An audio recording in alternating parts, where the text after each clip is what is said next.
موسیٰ علیہ السلام نے پوچھا یا اللہ جب تو ناراض ہوتا ہے ہمیں کیسے پتہ چلے کہ تو آج کل اپنے بندوں سے ناراض ہے؟ تو اللہ تعالیٰ نے فرمایا جب میں ناراض ہوتا ہوں حکومت بے وقوفوں کو دیتا ہوں، اجعل الملک فی صفہائہم، حکومت بے وقوفوں کو دیتا ہوں، والمال فی بخلائہم، اور پیسہ بخیلوں کو دیتا ہوں جو ذرا گن گن کے خوش ہوتے رہیں، اور بارشیں بے وقت کرتے ہیں، بارشیں بے موسم کی ہو جاتی ہیں، پیسہ بخیلوں کے پاس، حکومت نکموں کے پاس۔ کہ اللہ جب تو راضی ہوتا ہے تو اس کی کیا نشانی؟ کہ اس کی نشانی یہ ہے کہ اجعل الملک فی حلمائہم، حکومت سمجھدار اور نیک لوگوں کو دیتا ہوں، والمال فی سمحائہم، اور پیسہ سخیوں کو دیتا ہوں، اور بارشیں وقت پہ کرتا ہوں۔ تو موسیٰ سمجھو میں اپنے بندوں سے راضی ہو چکا۔ تو اطعام الطعام میں اشارہ ہے سخی بنو، سخی بنو۔ اللہ تعالیٰ کی ایک وی آئی پی جنت ہے جس کا نام ہے جنت الفردوس۔ اللہ نے باقی جنتیں بنائیں کن کن کن، جنت الفردوس بنائی اپنے ہاتھوں سے۔ کیا چیز بنائی ہوگی؟ تو اللہ نے کہا وعزتی وجلالی لا یجاورنی فیکی بخیل، اے جنت مجھے اپنے عزت و جلال کی قسم تیرے اندر بخیل نہیں جا سکتا، مرد یا عورت بخیل نہیں جا سکتا، سخی جائے گا، بخیل نہیں جا سکتا۔ بخیل سے اللہ کی دوستی لگ نہیں سکتی اور سخی سے ٹوٹ نہیں سکتی۔ شیطان کہتا ہے میں عبادت گزار اور بخیل ہو تو مجھے کوئی ڈر نہیں لگتا، یہ آپ پہ ہی ماریا جائے گا، ایک دن آپ پہ جا بیٹھانا ہے، یہ جو پیسے کی کشش اس کو مار دے گی۔ اور نافرمان سخی سے ڈرتا رہتا ہوں کہ پتہ نہیں کب بخشا جائے، پتہ نہیں کب بخشا جائے، کب سخاوت کو اللہ پسند کر کے چلو پار کرتا۔ اچھا، جبریل پوچھتے ہیں یا رسول اللہ مل ایمان، ایمان کیا ہے؟ تو آپ نے فرمایا ان تؤمن باللہ وملائکتہ وکتبہ ورسلہ وبالبعث بعد الموت۔ ایمان عقیدہ، اللہ پر، فرشتوں پر، کتابوں پر، رسولوں پر، موت کے بعد کی زندگی۔ یہ مدینے کا سوال ہے۔ اب آخری حج کا سوال ہے یا رسول اللہ مل ایمان۔ پہلے سوال کرنے والے جبریل ہیں اور یہ سوال کرنے والے عمر بن عبس ہیں۔ یا رسول اللہ مل ایمان، ایمان کیا ہے؟ تو آپ نے کیا جواب دیا؟ الصبر والسماحہ، الصبر والسماحہ۔ اب چھت بتا رہے ہیں کہ ایمان یہ ہے صبر کر اور معاف کر، صبر کر اور معاف کر۔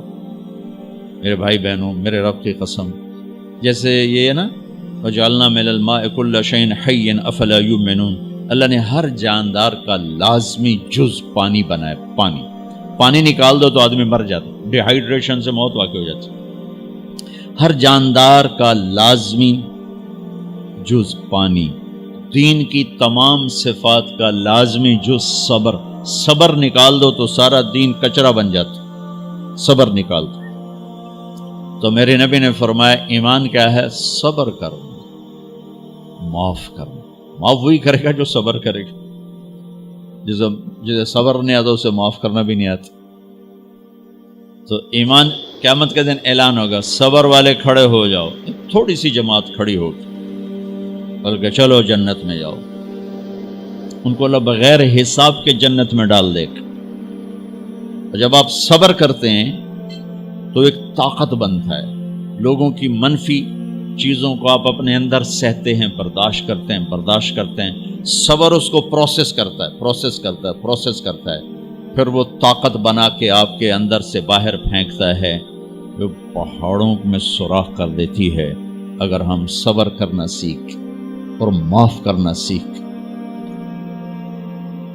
21 برس قتل کرنے والوں کے منصوبے بنانے والے اہل مکہ، آپ نے ایک بول پہ فرمایا جاؤ معاف کر۔ کمال، 21 برس قتل کے پیچھے پھرتے رہے۔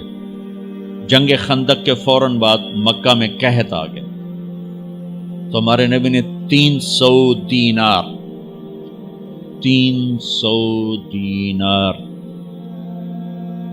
تو 10-15 لاکھ روپیہ بنتا ہے. آپ نے مکے میں ابو سفیان کو بھجوایا جو جنگ خندق کا سالار بن کے آیا تھا. آپ نے کہا مکے والوں میں کہتا ہے ان کو کھانے کھلاؤ میری طرف سے. تو ابو سفیان کہنے لگے واہ محمد تیرے قربان جاؤں، ہم تجھے قتل کرنے کے پیچھے پھر رہے ہیں، تو ہمیں کھانے کھلاتا پھرتا ہے. یہ میرے نبی کے اخلاق ہے، میرا نبی کو معاف کرنا ہے. آپ سوئے ہوئے ہیں، آپ کی تلوار اٹھا کر ایک بدو نے آپ کے پسلی میں ماری، آپ اٹھ کے بیٹھ گئے تو کہنے لگا کون بچائے گا، یعنی میں تیار ہو جا. تو آپ نے کہا اللہ.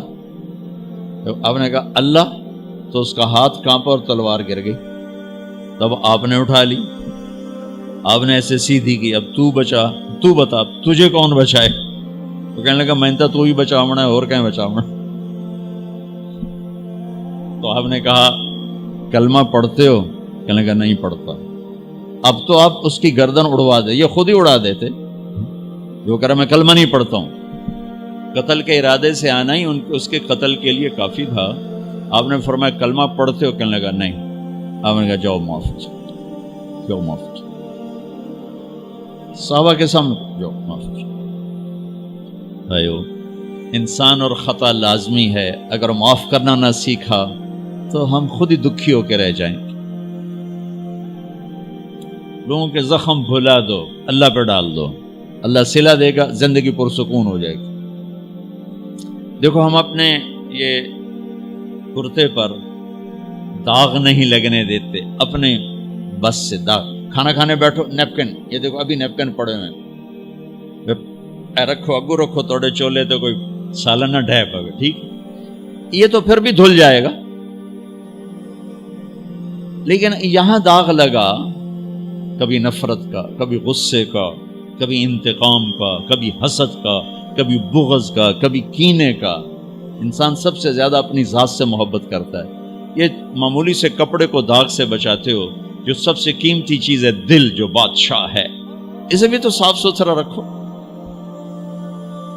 جیسے ہم لاکھ زور لگا لیں، ہم کپڑے کو میل سے نہیں بچا سکتے.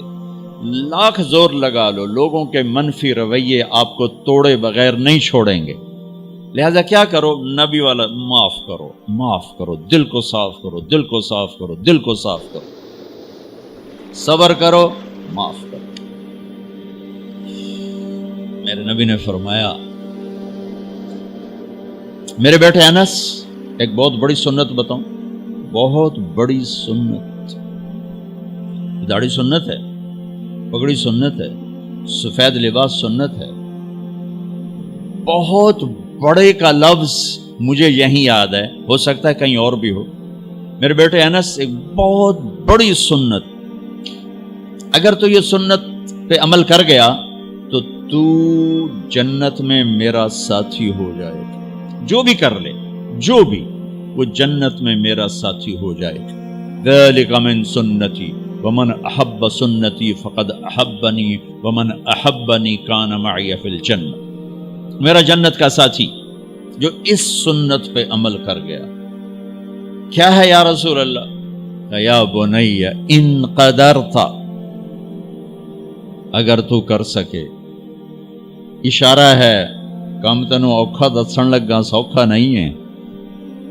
ان قدرت، اگر تو کر سکے. ان استطاعت، دو لفظات کہ بیٹے کام اوکھا ہے لیکن دیکھو تمہیں ملے گا کیا. جنت نہیں، جنت میں نبی کا پڑوس ملے گا. ایڈا وڈا کام تیرا دیکھو نا، 4-5 لاکھ نالتا اتنے ہوں ایک گز نہیں لبدا. تو کوئی بندہ بوجھ پا کے آ جائے ₹1,00,000 دا 2,000 گز دا بنگلہ لے دیو تو اکثر پاگل خانے گلو ہے.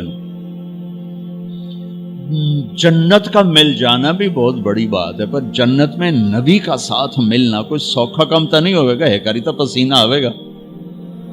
آپ نے فرمایا بیٹے ان قدرتا، زور لگے گا. ان تصبح و تمسی، ساری زندگی کرنا پڑے گا، ساری زندگی کرنا پڑے گا. داڑھی تو ایک دفعہ رکھ لی ہے، تھوڑی صفائی ستھرائی ہے، لیکن یہ روزانہ کرنا پڑے گا، صبح شام کرنا پڑے گا، ساری زندگی کرنا پڑے گا. اور تو اس میں تھکے گا. کیا ہے؟ وَلَيْسَ فِي قَلْبِكَ غِشٌّ لِأَحَدٍ فَافْعَلْ. صبح و شام اس دل میں کسی کی نفرت نہ آنے دینا، کسی کے لیے بغض نہ آنے دینا، کسی کا کھوٹ نہ آنے دینا، کسی سے کینہ، غش، سارے الفاظ کو اپنے اندر سمیٹے ہوئے. اور میرے نبی کی عجیب بات، لے احد، لے احد، لے احد، کسی بھی انسان، مسلمان نہیں کہا، مومن نہیں کہا، نیک آدمی، نیک عورت نہیں، کسی بھی انسان، لے احدن. آج لے احد 7 ارب انسانوں پہ بولا جا رہا ہے. میرے نبی فرما رہے ہیں، میرے بیٹے، دنیا کے تمام انسانوں سے دل صاف رکھنا. کیا ہوگا؟ چاہیے تو جنت میں میرا ساتھی بن جائے. تو بھائیو بہنوں، ایمان کو مکمل کرنا ہے تو صبر کرنا سیکھو، معاف کرنا سیکھو، چپ رہنا سیکھو. ساز خاموش ہیں، فریاد سے معمور ہیں. جواب دینا تو کیا مسئلہ ہے، طاقت چپ رہنے پہ لگتی. کوئی ابھر جائے، بیٹا ابھر جائے، بیوی ابھر جائے، خامد ابھر جائے، چپ ہو جاؤ، گزار دو اس طوفان کو. واپسی میں ایمان کی وہ اللہ حلاوت مٹھاس دے گا، ساری زندگی محسوس کرتے پھرو. یہ صفت بھی معاشرے میں کوئی نہیں، نہ کوئی معاف کرنا جانتا ہے، نہ کوئی صبر کرنا جانتا. تو یہ میں وہ چیزیں بتا رہا ہوں جو معاشرے میں کوئی نہیں ہے. میں اور آپ کر لیں گے تو ہماری قیمت بڑی لگ جائے گی. تو اسلام کی ابتدا بھی بتا دی، انتہا بھی بتا دی. ایمان کی ابتدا بھی بتا دی، انتہا بھی بتا دی. یہ شروع ہوتا ہے عبادات سے، عقائد سے، اور مکمل ہوتا ہے اخلاق پر، درگزر پر، اخلاق کی تمام صفات پر.